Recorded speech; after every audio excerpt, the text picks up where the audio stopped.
the cold point? start, and I'll keep talking until I see you are live. Here we go. And now it's live.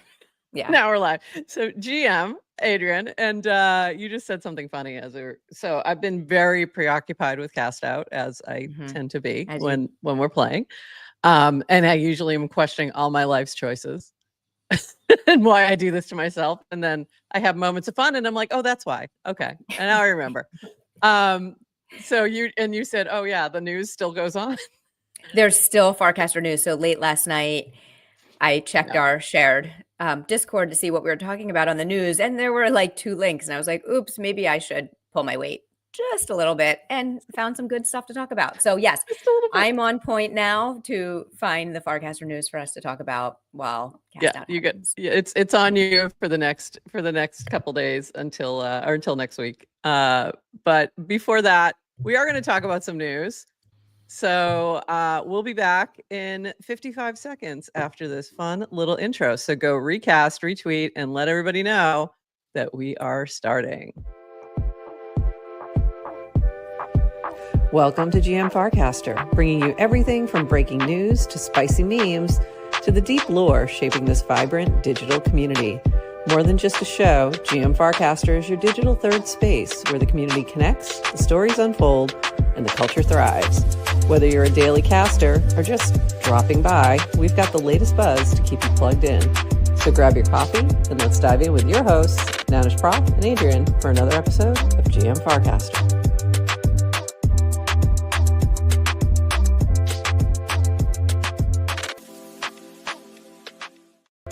And thank you to our premier partner, Octin.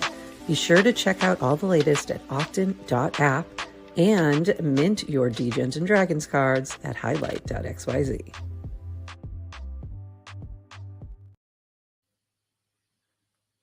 GM Farcaster. It is Wednesday, May 14th, and you are here with Nanish Prof and Adrian for 29 minutes of Farcaster news, followed by a chat with Chaskin.eth from the Ethereum Foundation. So we're going to talk about what's happening there. There's a lot happening, including the price of ETH going up, which I'm not mad about at all.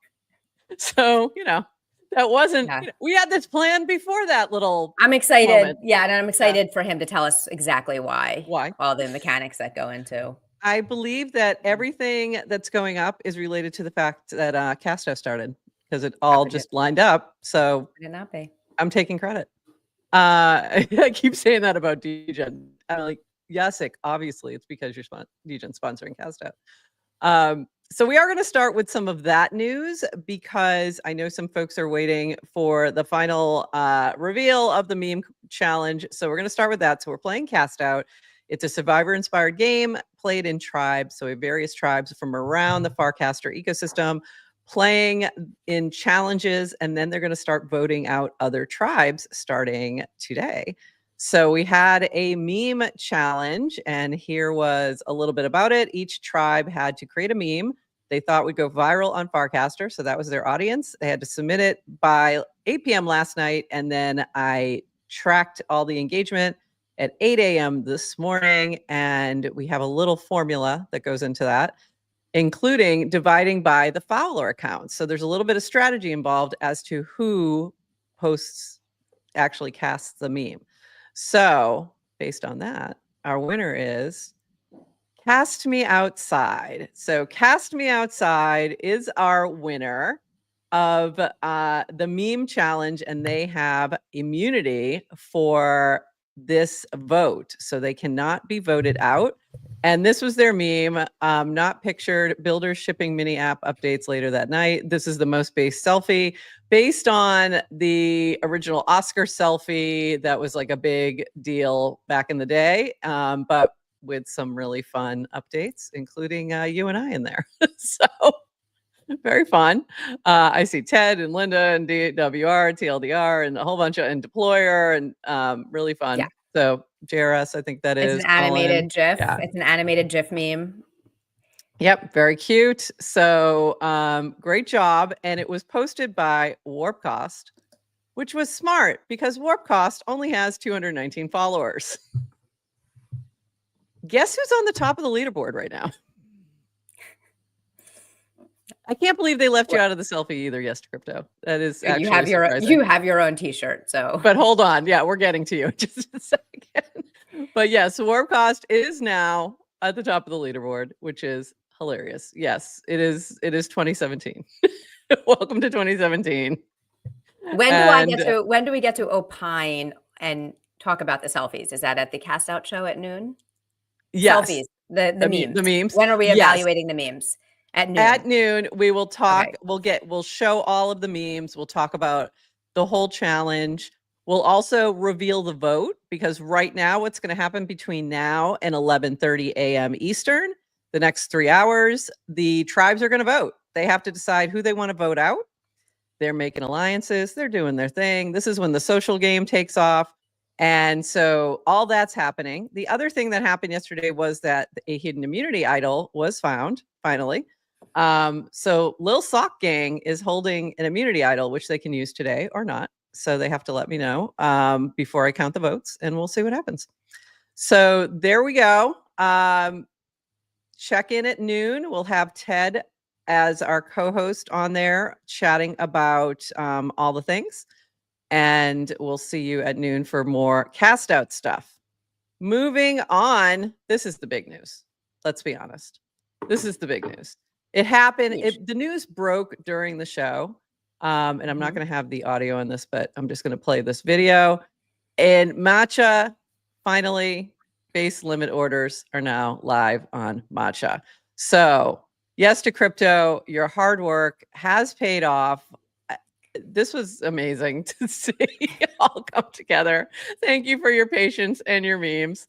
I mean, it's such a fun story that if you, for some reason, have missed this every day for 180 days, Yes to Crypto has put out a meme asking for Matcha to add limit orders on base, and they finally did. And he's even had conversations with, I remember at our East Denver meetup, he was there with Will Warren.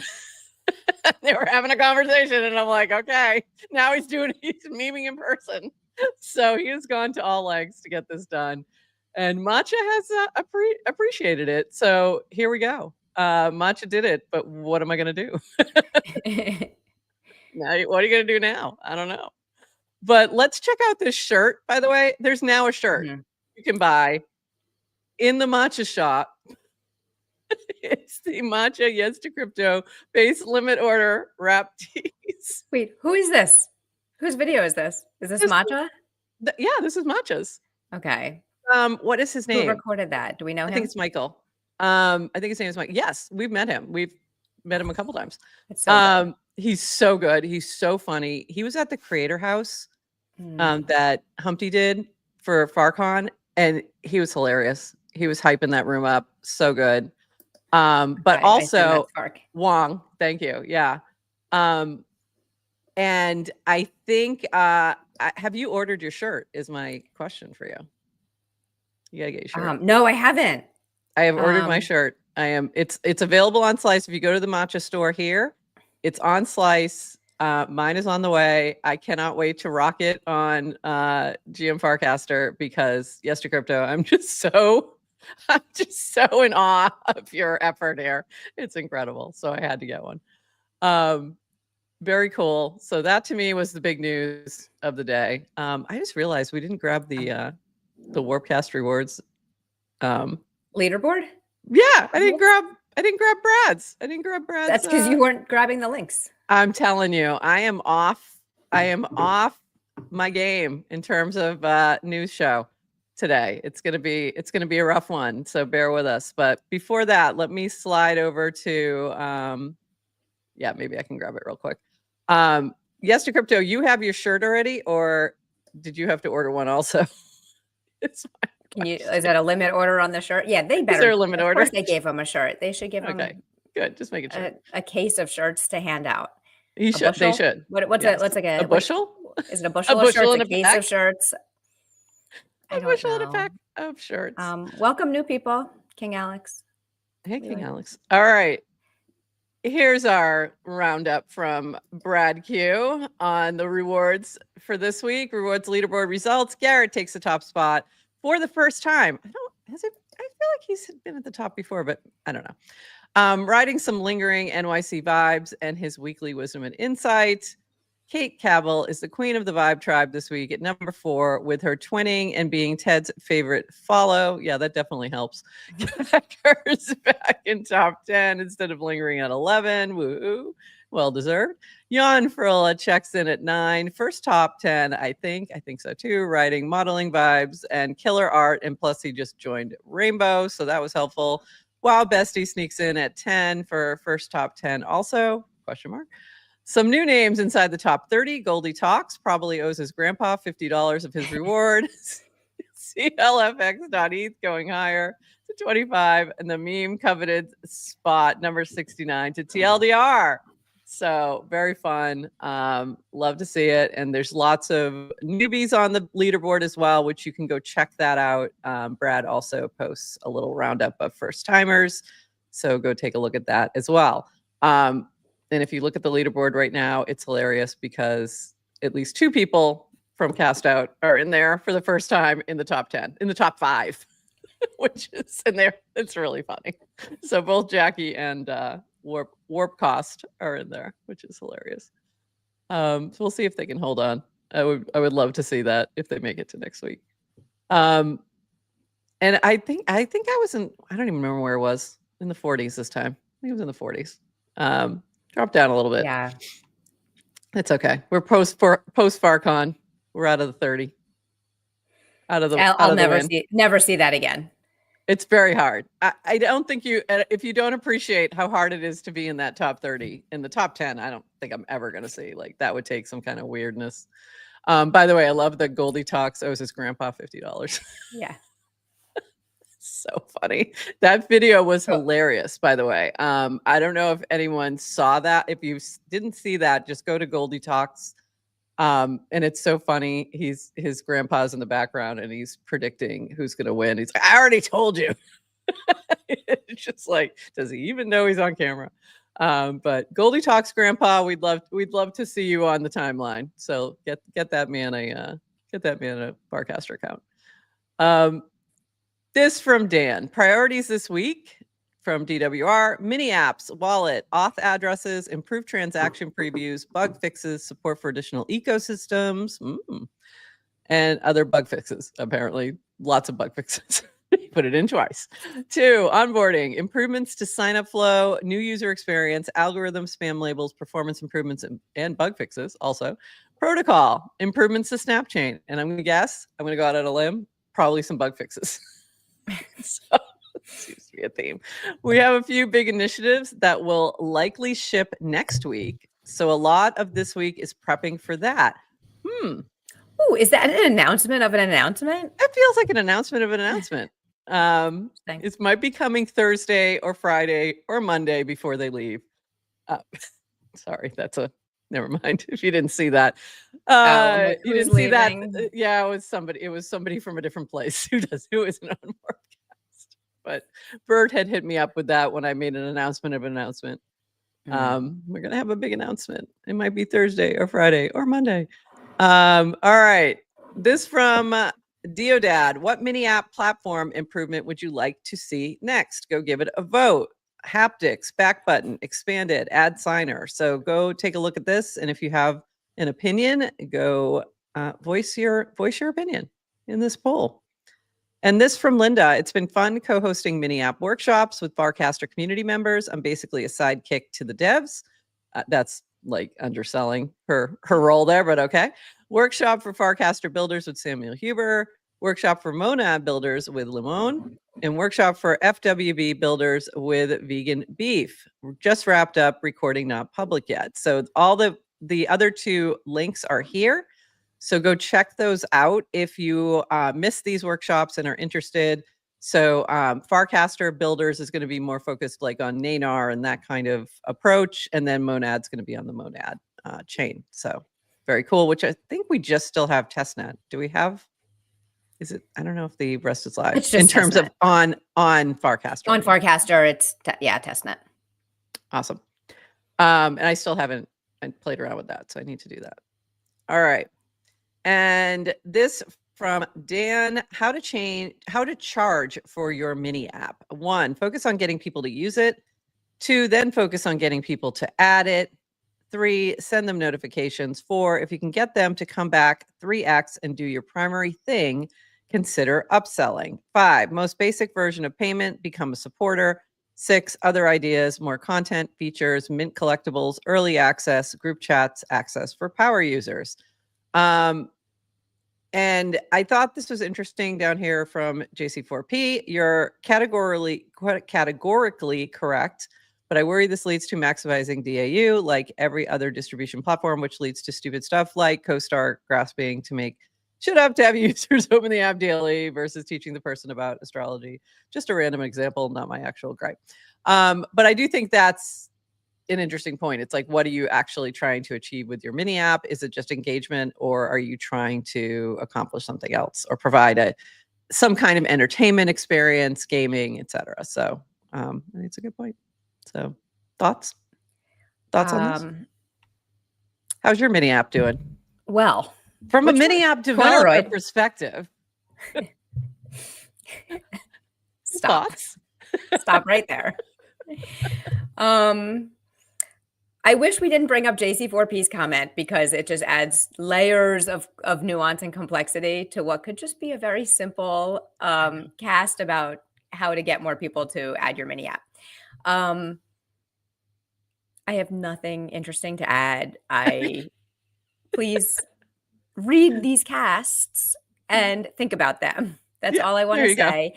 I will give someone a hint. So there is a way to prompt people when they open your app or at any point to say, hey, add this, add the mini app.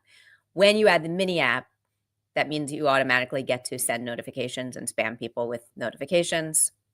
Yeah. And I think those are coupled together, right? So it's like if you can get someone to add your mini app, you've got them. But if you spam them too much, they're going to kill your mini app because they don't want it. There's a balance. Yeah. Yeah. So I kind of like that. And like a few hours ago, weeks ago, days ago, months ago, I don't know when, but I remember Dan saying like everyone should be adding this pop-up to get people to add your app. But if you do it right away, if you do it too soon, they're not going to want to do it. So I kind of like that he's putting that as number 2, which is like, don't ask people to add too soon. And then another reminder, you can add mini apps without the little pop-up. So top right corner, I just learned like there's a menu. So add your apps if you want. And I do that. And I think it is useful to prompt it because the other thing that happens is sometimes it's very hard to find them again. If you have to search for it, discovery is not great. So I do think it's actually helpful to prompt them because it helps the user find it again. If they did enjoy the experience, they can always remove it.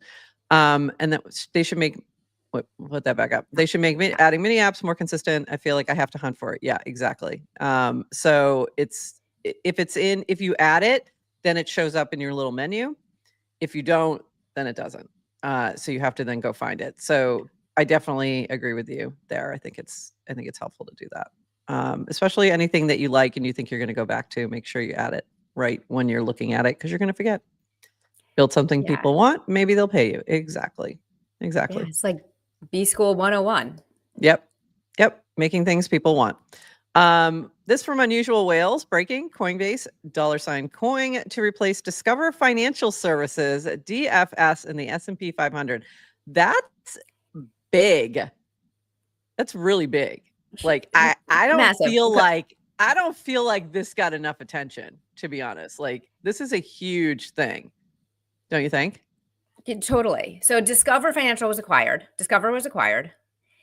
So they're out. Opens a space. Welcome Coinbase. Why do you think people don't? It's because we're like boo TradFi on Farcaster.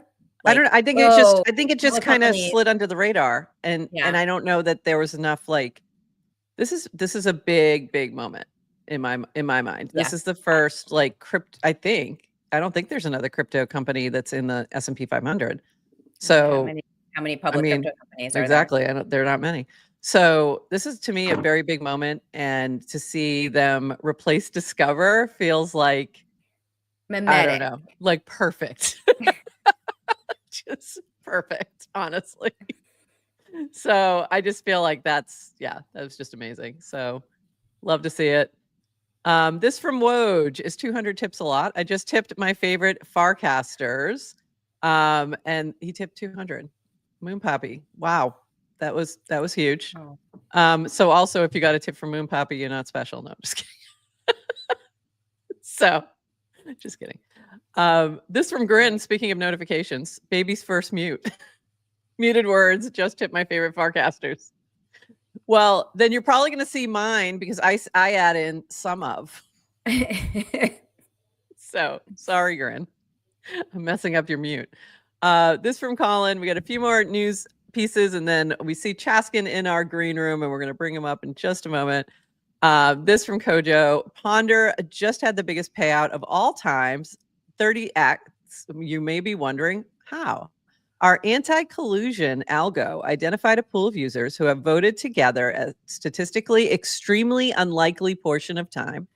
Their votes were diminished in weight while they attempted to vote with large entries. TLDR, algo working as intended, big payouts for those who got it right. In other words, they took out the people who were trying to game the system, if you will, and that led to a big payout to those who were just playing, just for fun. So glad to see that. That's a great improvement there. This from our friends over at DX Terminal. Yesterday was Mint Day, so very exciting. You can go to the DXRGAI account and you'll find the link there. The minting is, I think, through today, and the game starts tomorrow. So I minted 5. I've got my 5 ready to go. This was very fun. I saw this from Oxen Roll Call, who's playing DX Terminal. So that's cool to see. And you'll see a few people down here. I have to go add mine to this, but there's a lot of fun ones playing. That's my background. Did Oxen mint a Farcat? I think he made his own in that style, is my guess. Because if he just happened to get that, that's pretty amazing. Maybe he did. I don't know. Maybe Oxen is Gremlin. Ooh, that would be no. No, he's not. But that was an interesting thought for a minute. And this is yours. I love it. I love this. I love the way you announce this. Happy to announce my new role at Coin Collective. It took me a second. I had to figure out what you were talking about, and I'm like, oh wait. The number of congratulations I got in my replies that I don't know were earnest or not. I assume some people knew this is a game because and some people did not. And some people thought you were leaving me. They're like, congrats, you got away from a prop. You know what though? I'm not leaving you. So many people in our space have like multiple gigs, and jobs. Like we're not. So it's possible I'm actually starting a new role at Coin Collective. Amazing. I can't wait to see how it goes. JRF, I only got one trader. Am I cooked? Yes, you are. Just kidding. Just kidding. And this one, the Sorting Hat has spoken. I'm 2% Slytherin and 100% Waffle House. So this is in relation to this from Aneri. So Aneri had posted that she was creating a mini app, and I was like, "Oh, cool! Like Aneri's building. That's cool." And it was a sorting hat, so you can see which house you are. I am quite the Hufflepuff. What were you? Did you do this? Were you Hufflepuff as well? Yeah, let's talk about how Aneri was like, oh my God, I can't sleep tonight because I have an idea for a mini app and I'm going to build it. And then she built it and it took over the feed. And it's confession, I don't know what any of the houses mean. I don't watch or read Harry Potter. You've never even seen like one movie? I read the first Harry Potter book. Okay. But it was probably a while ago. Yeah. Maybe I watched the movies with a kid, but like it does, I don't know even, I don't know what it means. So no, I didn't. I can tell you at least the two houses, like there's basically the good and evil, the Hufflepuffs. Aren't there 4 houses? There's 4, but I mean, there's 2 that are very on the far ends. Like, all right, I'm probably in and then Slytherin's the bad one. What's Harry in? Hufflepuff, I think. Right? I think. And are the other two NPC houses? I'll be in one of those. I don't know. NPT. Yeah. I don't know. I don't remember them all. Gryffindor is one. Gryffindor. Yeah. Oh, maybe it's Gryffindor. I don't remember. But this was really fun. So go check it out. See what you are. It pulls your casts. So it's pulling from your casts. It's pulling from the content that you put on the timeline. And that's how it's determining. Are you playing Harry Potter music? Yeah. Okay, I'm a Gryffindor. You're a Gryffindor. Thanks, Anari. Okay. Yeah. All right. Amazing. And it's really cute. If you read through the description, it pulls out certain casts and tells you why you are the things you are. And it's really cute. Right. So very fun. Love to see it. And I love to see somebody who's not a dev, who's not necessarily that's their focus. Building something like this is very cool to see. So a lot of fun. This from MJC716, announcing new mini app. Just tag walk and talk and your video will be added to a mini app feed of walk and talks. Because we needed this. So the algorithm was already showing me every single walk and talk that anyone recorded. I need to put these all in one place. Oh, it's not opening for me on here. Yeah. I don't know why. Sometimes it just needs me to go on, but it was working. It was working yesterday, and it's just all the walk and talks in a row. And so there you go. If you need your walk and talks all in one place, there it is. Have you recorded a walk and talk yet? I have not. I am highly unlikely to do so, but we'll see. Maybe I will, just for the heck of it. I'd be way more likely to talk and do something else, but we'll see. I like the walk and bark from our friend Bert. I think that was my favorite so far. I love the Bert. The Bert content. This from Dylan Aberscato from Crypto the Game.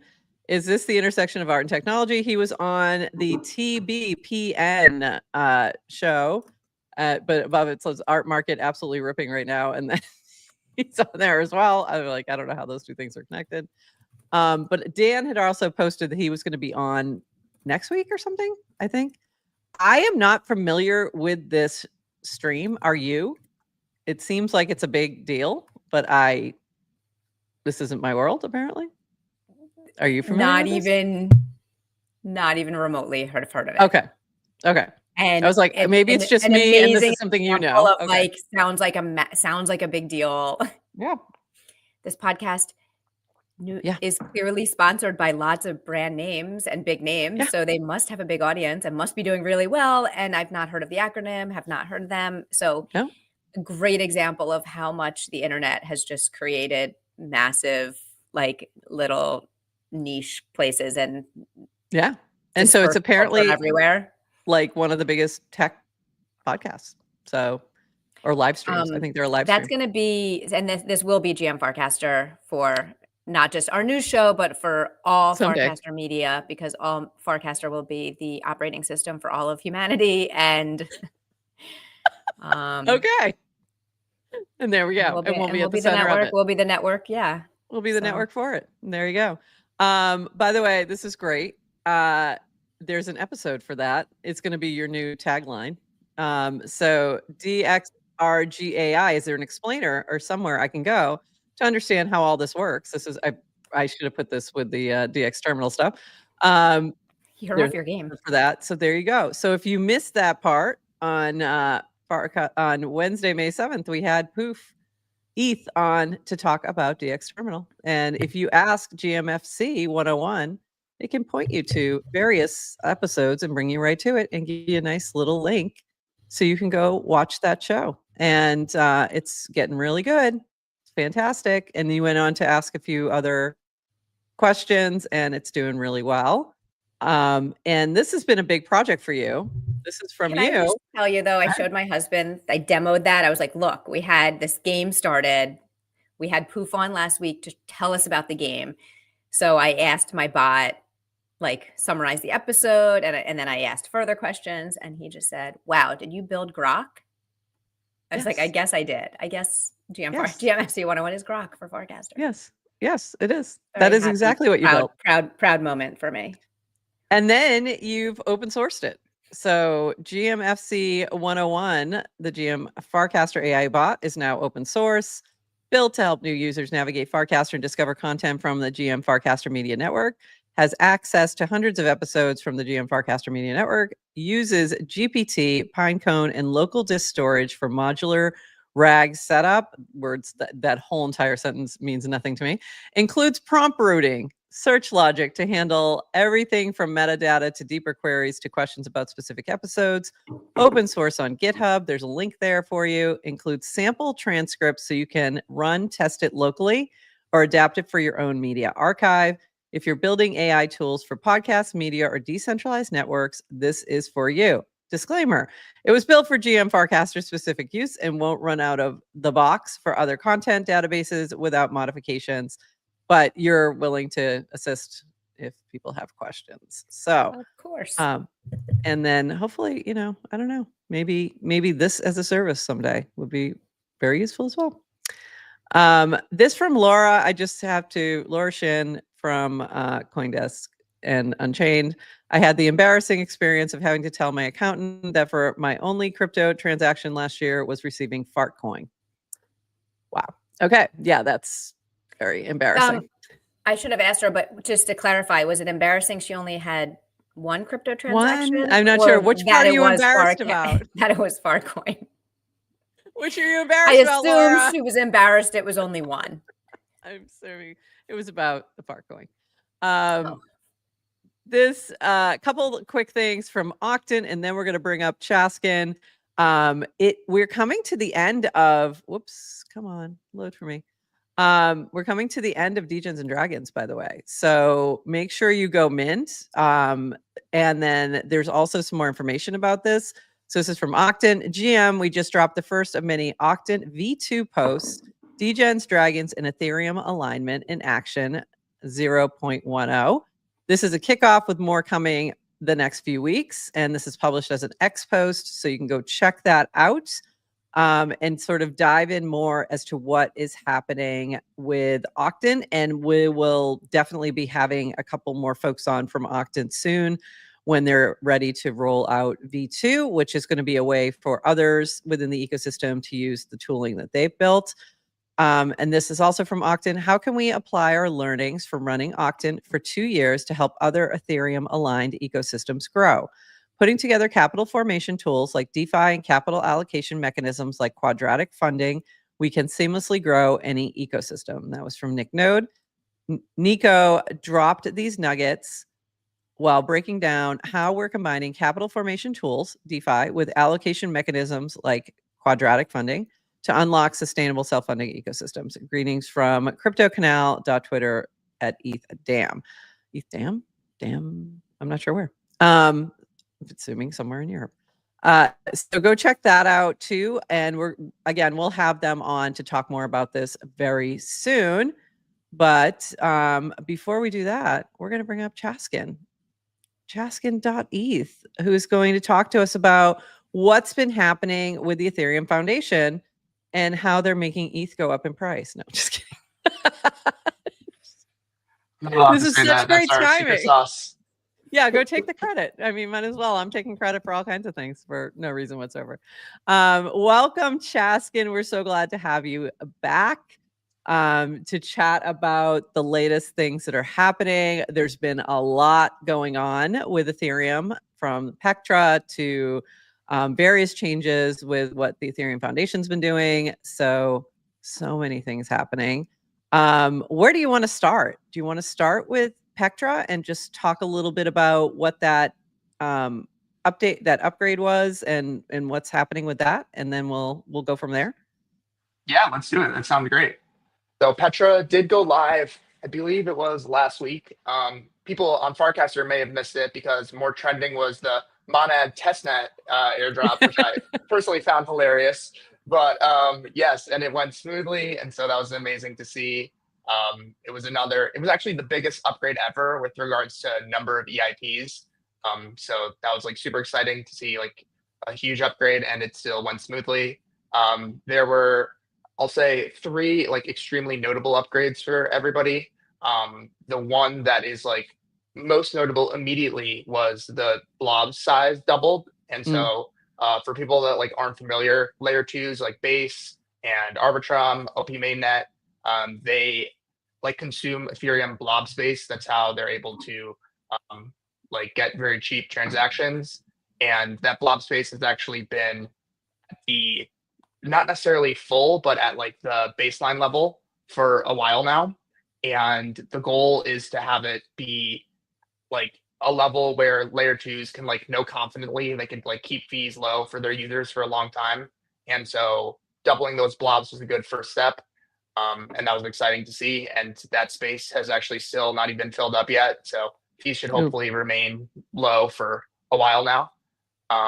And then the next Is this something that'll have to be done on a regular basis, like an increasing? Is that a planned upgrade? Yeah. So one thing that's cool actually that I'm not sure if this was part of the upgrade, but it'll be a thing going forward, definitely at the next one, was previously we actually needed to have like a hard fork like Petra in order to upgrade the blobs. Like or in order to add more blobs. And I'm not sure if it's this one or the next upgrade, but coming soon we'll actually be able to not even need to do a hard fork and just increase the number Cool. of blobs over time once we're ready.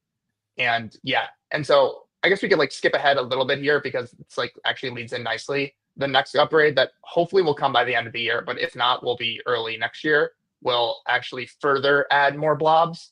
And then it'll be, I don't want to say easier because it's still difficult, but somewhat easier to add more blobs just like indefinitely going forward because now we're actually doing like sharding the database, which means like every node will actually only download a small amount of blobs, and then together, like the whole network can be confident that it has the data. That's like very oversimplified, but yeah. We like oversimplified. Thank you. I think everybody in the chat's like, yes, we like the oversimplified. Thank you very much. Okay, so what else was in this particular update?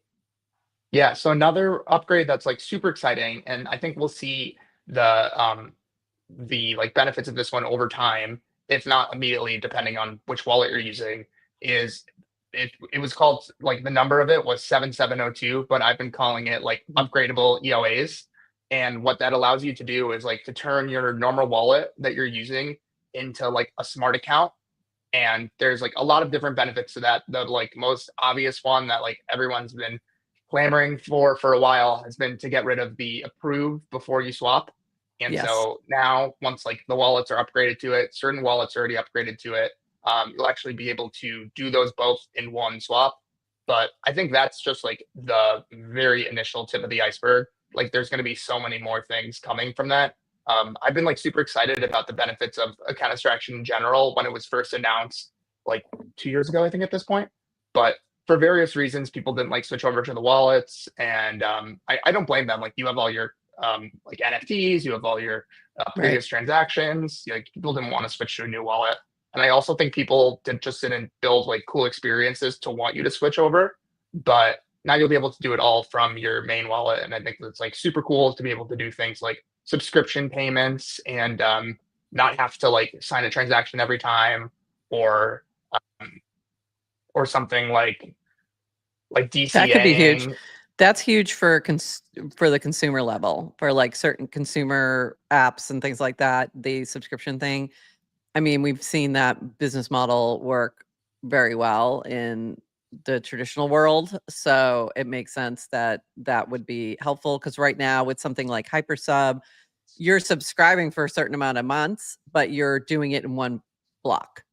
Like you're subscribing like upfront because we don't have a way to do that renewable, each time the way you can with credit cards and debit cards and things like that. So I think to me, that's a big unlock in terms of business model in consumer apps for sure.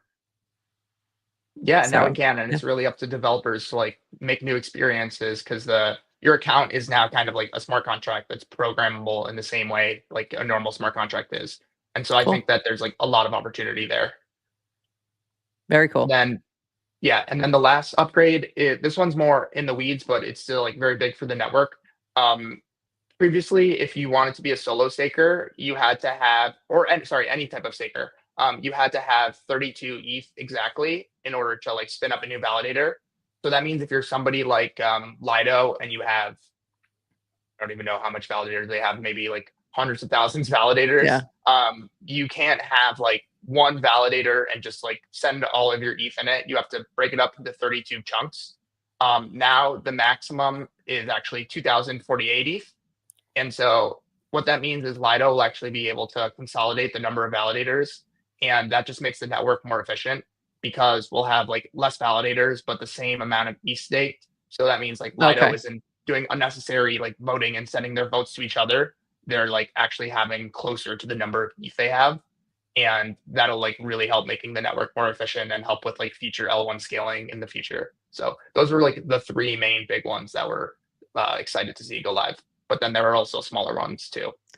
Does that also, so there's always been this discussion around Lido and these very large staking blocks having sort of too much power, if you will, within in causing that sort of danger zone. If something happens to them, then does it take down Ethereum kind of thing? Does that help with that aspect or that risk at all? Or is it still there? That's definitely still a risk. This doesn't help with that. Although one thing that's like casually happened, which has been like pretty cool to see, is one of the, I'll say, rare times when people being mad on social media actually led to like a positive result for the network, in the sense of that was maybe like a year and a half ago where they were like getting really close to the 33% dangerous threshold. And people getting mad at them actually did help people move, or not necessarily getting mad at them, getting mad at like the community for giving too much stake to them.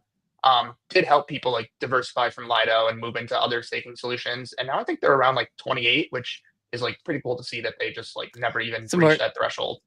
I had a lot of discussions about that with Nouns. We've staked a lot with Lido, and I was, every time a prop came up to stake even more, I was like, no. We got it. There's other options. Let's go to Rocket Pool. Let's find something else. So we had those discussions ourselves, and I have known Superfizz from ETHStaker for a very long time. And it's the reason I'm even aware of this issue is because of his efforts. And a lot of that has been done on Twitter and done on YouTube and Reddit, of trying to push to make people aware of those risks in terms of how much is staked by one entity. I'll call it entity because you have Lido, but you also had that same concern with Coinbase. And it is easier for people to stake with Coinbase for like the normal retail, et cetera. So I kind of get that, but like with Lido, yeah, there's other options out there too. So balance yourself out, diversify. It also is just a smart thing to do from a risk perspective for yourself, because if you're putting all your eggs in one basket, then you're creating a fault point there for yourself too. So yeah. So good to see. That's interesting. Okay. Anything else from this particular upgrade that we should be aware of? And everything went incredibly smooth, and I'm always impressed by that. Like, these devs are so goated. It's massive upgrades that happen, and then it just goes on like, same thing, same day. Where if you think about tech upgrades through time, even when freaking Apple puts does an iOS update, there's always things that happen that do not go well. So it's really impressive to see these continuously happen. And I'm, knocking on wood, because obviously anything can happen, but it's always so impressive to me. Like with the merge, I was just, so impressed by how smoothly that went. But there's a lot of pre-work that goes into that, I'm sure, that to make that happen. So I assume everything, it's from the outside world, it looked like everything went great. Anything behind the scenes that led up to that, or that you want to sort of call out or talk about in terms of that? Yeah, I think one thing that's interesting just to note here was one thing that was like slightly unusual from previous upgrades. Also, one thing I want to be clear first is I'm not a core dev. Like, also everything you just said about the core devs, I want to just echo, like, they are absolutely amazing. And they're also like across many organizations beyond the EF. The EF just has like one client, and there's like 9 other made ones that are from other organizations. And like, yeah, shout out to all the core devs; they're absolutely amazing. But yeah, so one thing interesting to call out here was the 2 previous testnet, or actually, well, one, there was like a new one spun up after the 2 previous ones actually did have bugs in the fork. Oh, And so there was a bit of a worry just because there were bugs in the forks. Now, the bugs were specific to the testnets themselves.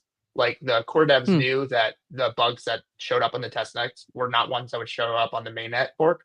But like that was still slightly worrying to see going into this. But security is like the absolute #1 priority to the core devs. Like there's a reason why Ethereum has never really gone down. And that's because like security is the #1 priority over everything else. And yeah, I mean, some people like you may have met, you just mentioned there, like, did anything go on behind the scenes that you might have not known about? And on my end, it's like just as shocking to see that nothing goes on behind the scenes either. Like everything is just so smooth all the time. And it's almost as if people are, even on the inside, are shocked. It's like, all right, another like smooth upgrade. Like there's no way. There has to be like something that maybe went wrong. Like something we missed. Yeah. No, at least as of now, like knock on wood, but everything went smoothly. And for those who might be like newer to crypto, I mean, if you look, there's other chains, and we won't mention them, Solana, that have had multiple times where they've gone down for significant periods. And it's like very nerve-wracking when that happens. So like this is a big deal that we've seen this kind of consistency for sure. So it's amazing to see, and just again, shout out to those core devs. I mean, just holding it all together. We appreciate you. Chaskin, I have a question. Oh, go ahead.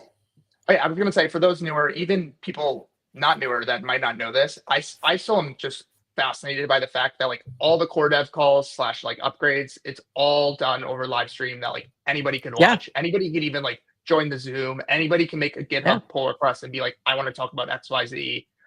The analogy I always use that like hits home, even like to me, it's shocking, is like, imagine if Apple did like their strategy meetings like on YouTube and anybody could watch. And that's just like so fascinating to me. I didn't do it for this one, but for the merge, I was watching that when it went live, because that to me was like a moment that I didn't want to miss. And I got the PO app. I got the PO app for this one too. Like, I mean, yeah, I love it. Adrian, what were you going to ask? Oh, and I don't know if you know this question, like if you know this, but just about the core devs, what I was curious with, is it the same group of people who have been kind of working from the beginning? Are you seeing new devs get involved? Like, are we, and I like that you bring up, I guess, the whole process is permissionless and open source, which means people can contribute, but in reality, are you seeing kind of new participation, and what does that look like? Yeah. So for that, I think maybe just for background there, I think I'm like kind of new to the ecosystem. I've actually only been at the EF for about 1.5 years, and this was like my first job in the space. But like from what I've seen, it's a mixture of both. Like some people have kind of been around forever-ish, but also the people that have been around for a while have kind of more faded into the background and let like new people step up. One story there I find kind of fascinating was the person who like kind of helped lead the coordination of the merge, Danny Ryan. He just like came across Ethereum because he thought it was interesting, was like at the time doing like consulting web dev work. And then it's like, like I'm like really fascinated by this upgrade. Like I'm gonna start contributing. And just like some person out there became like the lead coordinator for the merge. That's wild. But yeah, that was a side note. But yeah, I think it's a combination of both new faces and old ones. And Danny Ryan was the one I saw a lot of calls for him to lead the Ethereum Foundation even. So his work was so heralded, I guess is the word, that there were people calling for him to step in, and he is doing something. I forget what his role is now, but it wasn't what, people were asking him to sort of lead the foundation, but he's doing something else, and I can't remember what at the moment. Yeah, he became a co-founder of Etherealize. Okay, that's what it is. Okay. So on that note, sort of talking about the Ethereum Foundation, there's been a lot of sort of moving parts and like, I don't want to say I don't know what the right word is. I don't want to say like completely, restructured, but there was some moving around and some readjustment of sort of the operations of the Ethereum Foundation. Do you want to touch on that a little bit and just talk about how that operates and like what were some of the recent changes and Yeah. what's the goal around those changes as well? Yeah. So the EF is a nonprofit, and so there's not a CEO, but the person that is like I'll say, the top of the chain, like in charge, is called the executive director. And for the past 7 years, that had been Aya Mitaguchi, and I think she's done like a fantastic job, especially considering the circumstances of like navigating Ethereum, which multiple times had like scares with like I'll say the SEC and legal stuff. Yeah. And the times have like really changed in the past couple of years, and she's Yeah. like really set a great foundation going forward. One thing that she kind of I'll say lasting kind of impact has been this idea of subtraction. And it's that if you want to have like a true decentralized ecosystem that's going to last like in decades and not just be like another centralized company rebranded as a decentralized company, is you actually want to do subtraction, which means like if the EF cannot be involved, that's the goal, because that means the community is doing something. And that means if the EF would disappear tomorrow, like the Ethereum ecosystem would be fine. And like that's kind of how we've kind of described decentralization. And I think that's a really great philosophy, and she did a fantastic job. But the times have changed a bit, and she had been in charge for 7 years, and I do think like it was time for a new kind of change in direction. And so with that, she announced that she'd become president of the Ethereum Foundation, like kind of like not involved with the day-to-day anymore, but still like help with strategy. And there were two new EDs that were kind of appointed, and they officially started a month ago, and they were Xiaowei Wang, and she had been at the Ethereum Foundation since like 2017 or 2016, like very, very talented, like consensus researcher. So like she was very integral in the merge and like really knowledgeable with regards to like cryptographic systems. And then the other one was Tomas. I'm actually not sure how to pronounce his last name, but it's a Polish. And he was the founder of Nethermind, the second biggest execution client. And Nethermind also does like a whole bunch of other things. They're like really they do a great consulting blockchain work, and they're helping to build this like really cool open source code that's called Surge, that a stage 2 roll up out of the box. And like they're not going to do any like token or anything like that. Someone's actually building their stack to like try to do this like totally neutral roll up called R1. But yeah, side note there. And he is definitely like very well respected in the community. And like one thing that Danny Ryan actually said was Danny had a talk with Tomas, and he goes, "Yep, like Ethereum Foundation like got the right guy. Like I am so confident in him." And so that's definitely also that like, helps, and that makes people feel better who were calling for Danny Ryan to take that spot. So that's a big endorsement, which is really important, because you want, there's been a lot of chatter over the past year that the Ethereum Foundation had lost their way, and honestly, a large portion of this is not relevant, because it is just numbers going down, and I'm mad, and you're ruining my bags, and it's your fault because they want somebody to blame.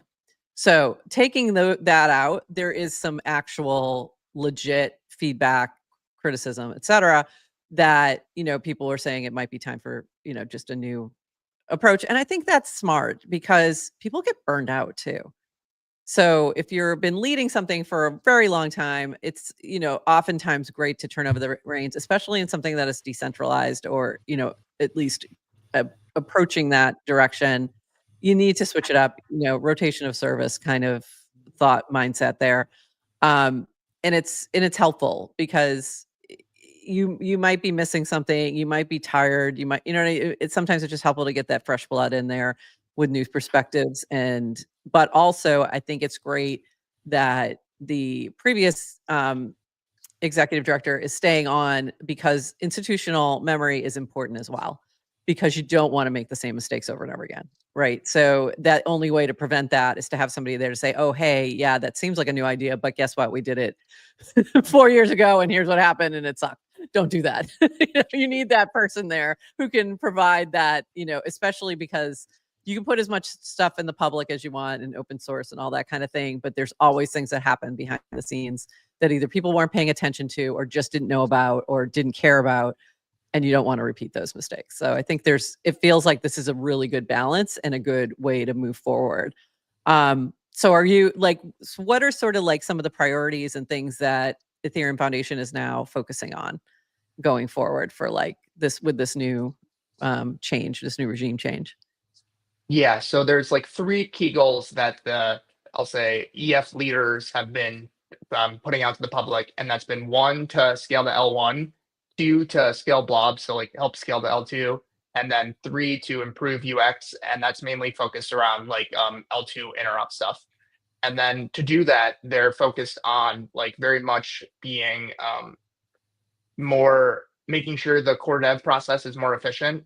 And then secondly, us being more involved in the ecosystem and kind of that was a good piece of feedback, I think, that you heard a lot about, is that, are you guys even using on-chain tools? Are you, like that? I think that's a great point.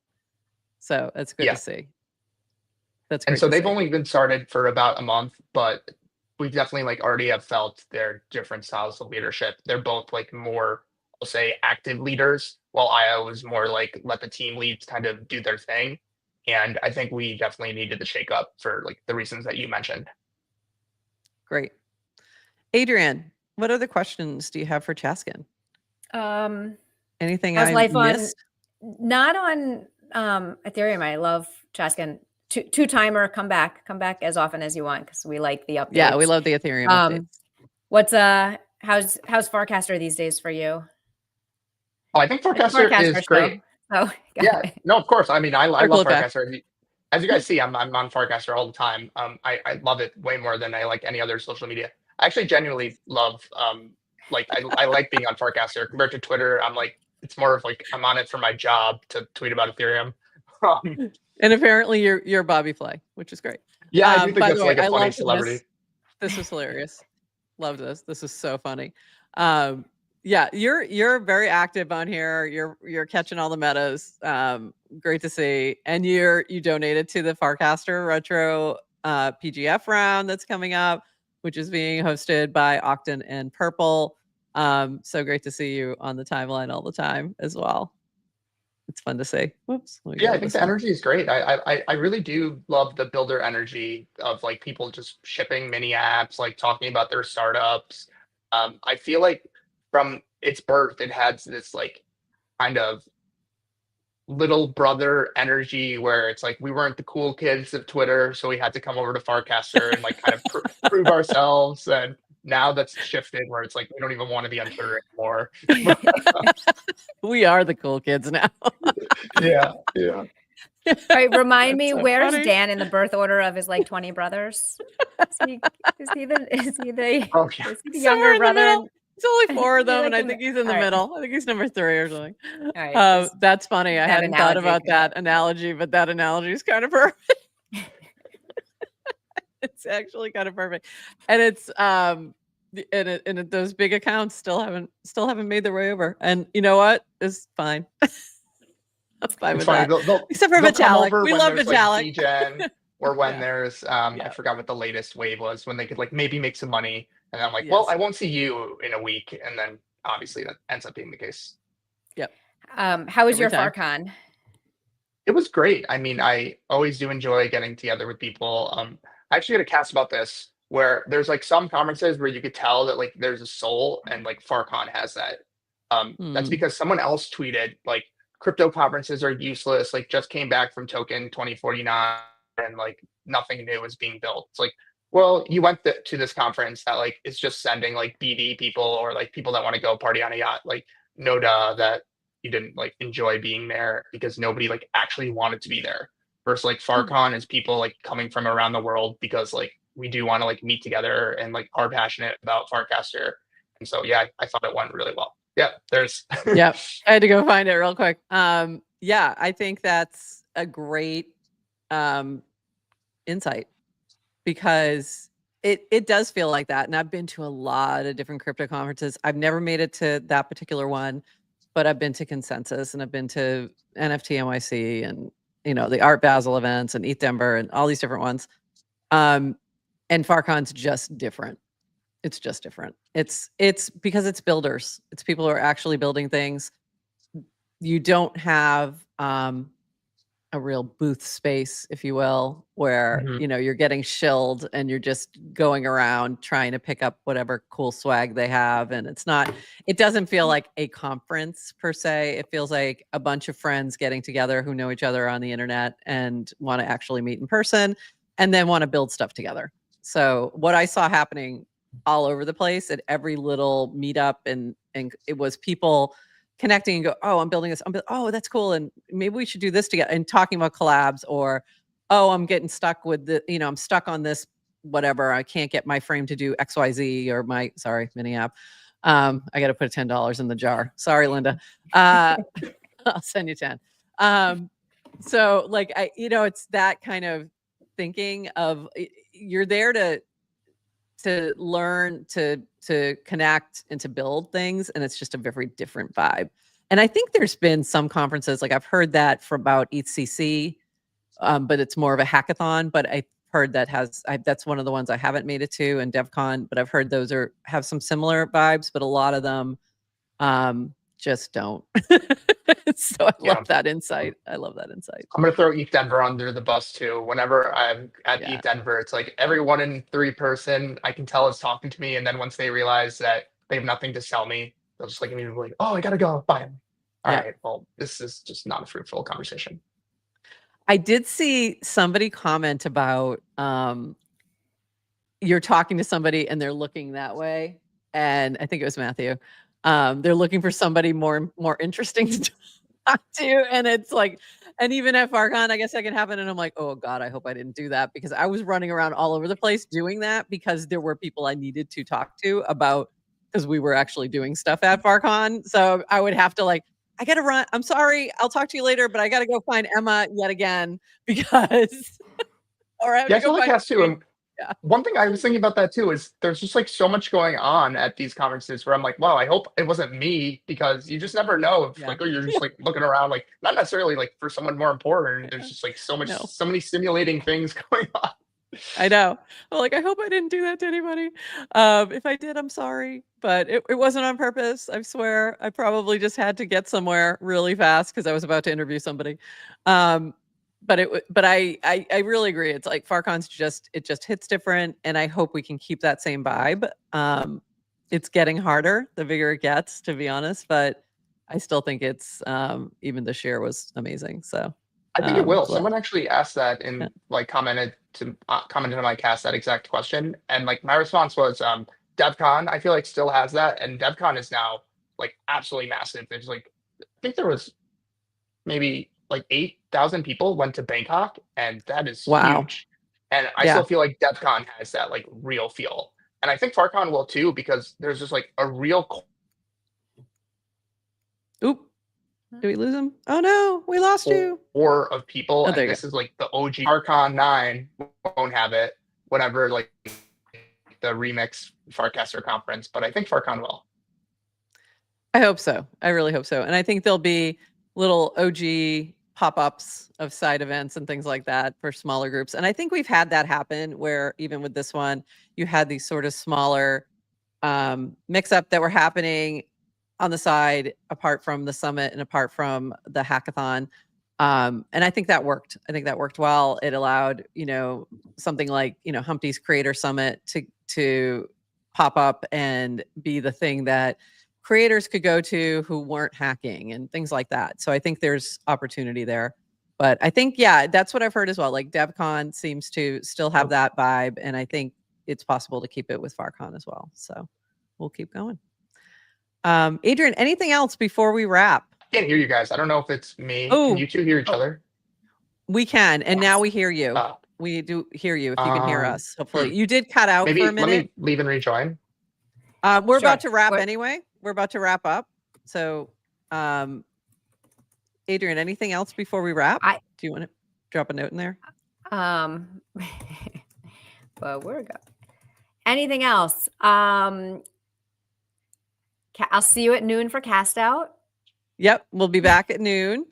And meme on, and thanks Chaskin. I don't know if he hears us. Thank you, Chaskin. We're not sure if you hear us. Maybe you can type it in the chat and let him know. And we're going to wrap up, and we'll be back at noon. We'll see you then. And then we'll be back on Friday for our regular GM Farcaster at 8:30 a.m. Eastern. We will have Tody Hawk joining us to talk about Betterment. So we will see you then. And Chaskin, I know you can't hear us, but thank you so much. We loved having you here. And we'll see you all in just a little bit. And that's it, everyone. Bye-bye.